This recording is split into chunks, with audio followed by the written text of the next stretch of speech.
Anyways. Why are you shaking your fists at me? Probably because you're, like, knocking them over and climbing over. Okay. Sorry. So...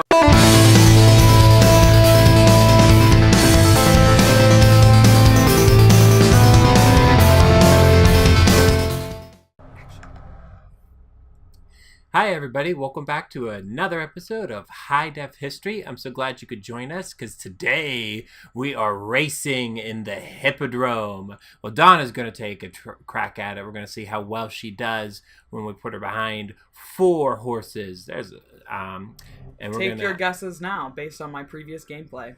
It's going to be wonderful, especially because the crowds at the stadium are very kind and understanding of people who are learning how to race. So the Hippodrome is like the internet? Pretty much, but great. It's just, you know, smellier though, because you can't smell people over the internet. That's true, and I can also hide while on the internet and wear pajama pants. Yeah, or no pants at all. Or no pants. There you go. All right, so we're going to go ahead and we're going to hop right into the tutorial race because Donna is going in blind. She's not raced in this game ever before, so we're going to give her a try at it and see how she does. I have heard that, like, historically, these were super, super hard to race. Now, how accurate is this game? It is super accurate. Okay, hold R2. That's not R2. There it is. Okay, so you notice Bayek is racing in a chariot with 4 horses. There's one opponent ahead of us that we're going to be catching as we learn the controls. The Hippodrome is... drifting, baby! Woo! It's found throughout the ancient Mediterranean world. Here in Alexandria, as a major city, they had their very own one that they were using. Hippodrome comes from the combination of 2 Greek words, hippo and dromos, meaning horse and race, or horse, depending on who you ask. So really, hippodrome literally means a horse race. Now, chariot races were often included as well, just because they're exciting and breakneck, and you know, all sorts of things can happen while we're going. Whoa! So as we're racing down here. It's fine. It's fine. We're good. We're fine. We're good. I'm drifting now. Okay. Yeah. Now, what you see here is that these 2 statues that are sort of crouching down at the end, they are the posts, which are the turns for the chariot race. One thing you'll notice about them is they are hairpin turns. I mean, you can't get a much sharper turn. And when you have a chariot like this, they don't turn on a dime. No, they drift on a dime, though. So these pillars at the end were oh, God. They came in... I mean, these guys, the pillars in this game were designed to look like the people with the lanterns. A lot of times they were just simply columns that were decorated in specific ways in different hippodromes. But they were known as the metai, or singular form, it's a meta. So around the meta you go. It also happened to be... trample your chariot! No, I don't. Get close behind. I'm trying. Okay. Trample his chariot. As you can see, chariot racing was a lot more... you know, exciting than... Did you just touch my horses? Quickly tap, get back on. Okay, get in! Buy it! No! You may be surprised to know this, but charioteers did not have very long careers as professional racers. Race yourself against... Wait, I missed it! I missed what it said. The Greeks would also... call these a lot of times at the corners here they turned around, they would have shrines that were devoted to something called a Taraxipus. Now, Taraxipus was believed to be a ghost that caused fear in horses for no apparent reason. They couldn't figure out why horses would get scared at these specific spots on the track where you have all sorts of bodies flying around and sharp turns. Why? Yeah, why would they get spooked and go crazy? Why would that scare you? You know, a lot of crashes happen there. So the chariot racers would often present an offering to the Taraxipus that lived at these turns in the hopes that, you know, a good luck offering to him, he would look favorably upon them during the race that day. You know what? Spoiler alert, it didn't work. It worked some of the times. I mean, obviously not everybody died when they were racing chariots. Oh, I'm pretty sure everyone died. So what we see here then is that where... I think I lost. I think you lost too. Is that okay? Can I just go on? Yeah, you got one down. You got your feet wet. Now we're gonna go ahead and see if you can earn the glory of Nike. Nike. Nike. Yeah, that's what Nika. the shoe is named after, isn't it? Yeah. Nike. Nika's a different... You know what? Not that important. It's Nike, the goddess of victory. Not for me. Let the games begin. Oh, so I didn't have any spectators. So no, you were just practicing. They were showing you how to race this. Now we're gonna have some folks watching to see what's going on. 3, 2, 1. Go, horses, go.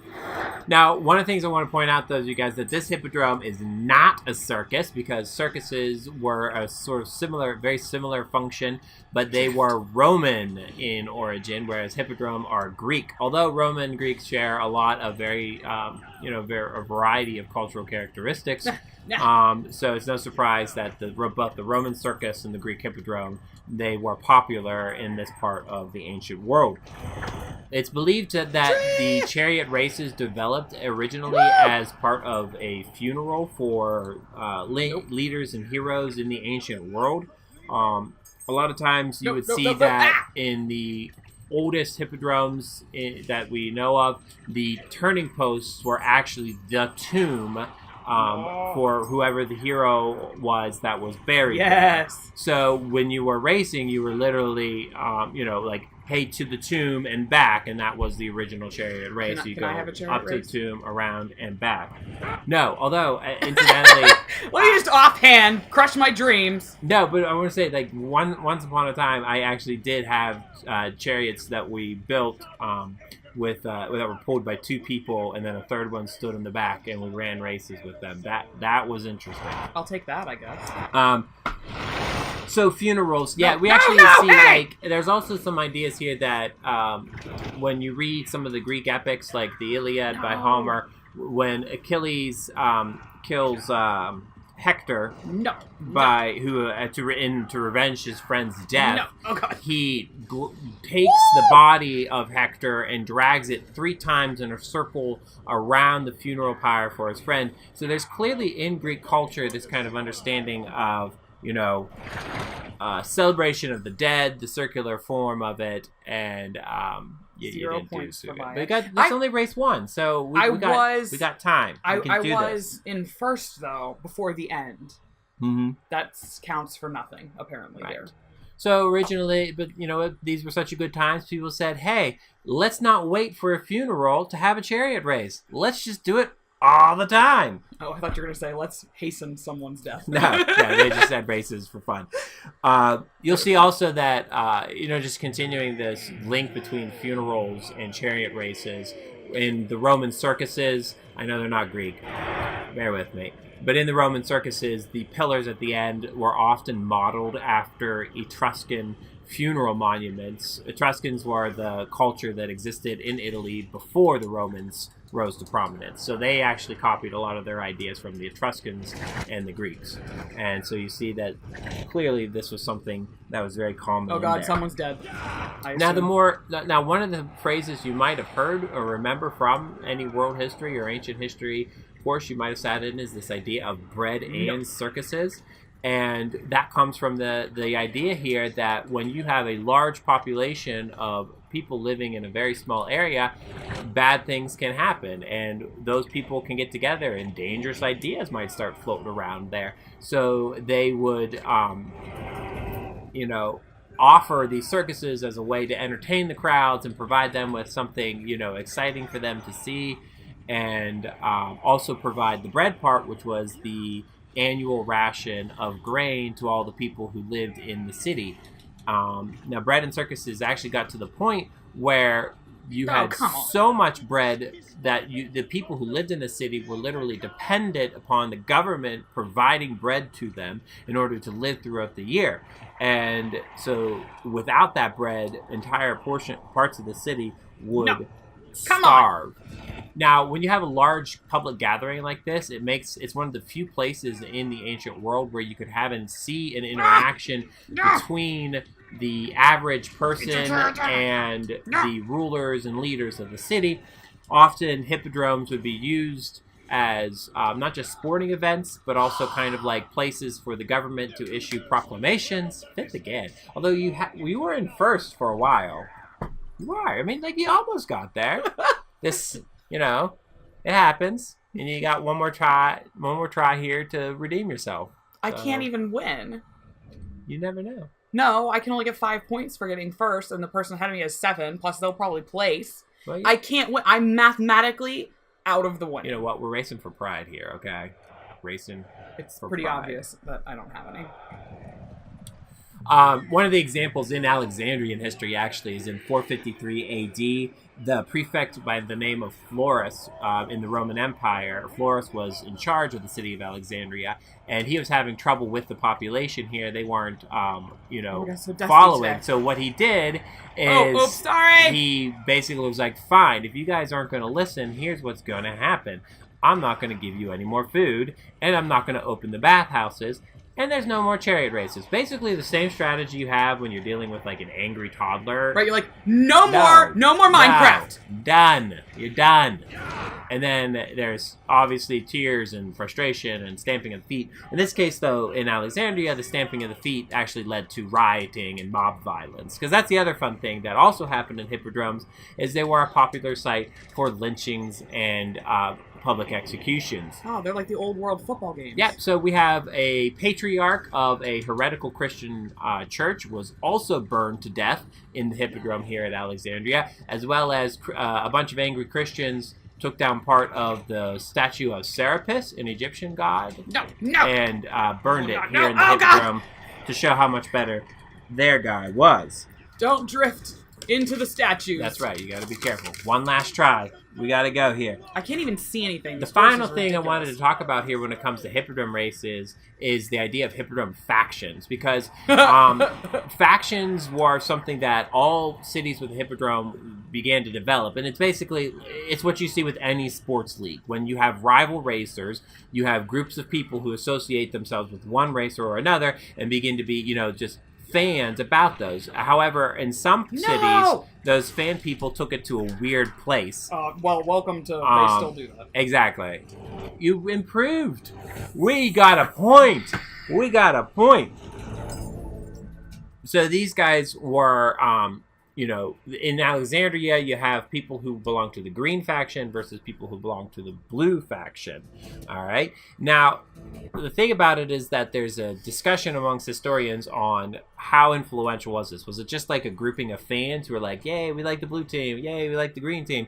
Or did they actually organize themselves to political interest? Because there's some sense of, it's not just a sport, but it's also it's a way of life. Well, not just a way of life. It's almost like you associate with those particular types of people, and it began to acquire some political leanings. The Hippodrome was one of the few places that the average public citizen would be able to organize themselves in a way that grouped them with people of similar interests.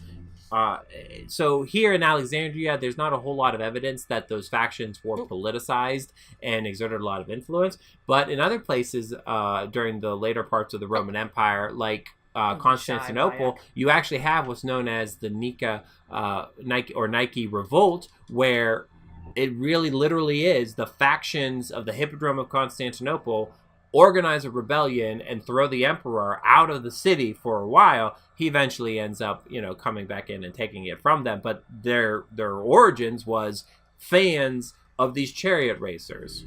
All right. So clearly a very popular, a very, exciting place to be. And when life was difficult like it was here, you took the entertainment that you could get. One of the reasons we know that it wasn't such the case in Alexandria, you can climb it if you want, is that I don't think you can get there, dear. One of the reasons we know is that because there's some scrolls that have been preserved that show the prefect of Alexandria would subsidize the horses for factions and pay for them to be, quartered and fed here at the Hippodrome. And it just comes to the question of, like, why would a government official use government funding to supply and provide for horses if those were being used in a way that endangered his ability to control the city? So the Hippodrome here in Alexandria, relatively tame compared to others. Just, a bunch of Egyptian Greeks getting together, having a good time, and watching, grown men smash into each other. And we see it still today. Modern examples of things like hippodromes are all over the place. NASCAR is essentially the American equivalent of hippodrome racing. So, anyways. Why are you shaking your fists at me? Probably because you're, like, knocking them over and climbing over. Okay. Sorry. So that wraps up our tour of the Hippodrome racing. I hope you enjoyed Donna's learning curve as she tries to figure out how to bring her horses to victory. While we didn't get the win today, there's always next time. There's always next time. With desynchronization, we have infinite lives. Oh my gosh! It's like the name of a movie in a movie. Okay, everybody, I want to thank you so much for watching this episode of HiDefHistory. As always, please leave a comment if there is a particular game or origin of history that you would like us to get involved in and looking at. I'm interested in any period of the history in any part of the world. So if you know something that would be cool, make sure to leave a comment, like the video so that we can keep these coming, and share and subscribe so that other people can find out more about the world created here in ancient Egypt. Thank you so much for watching.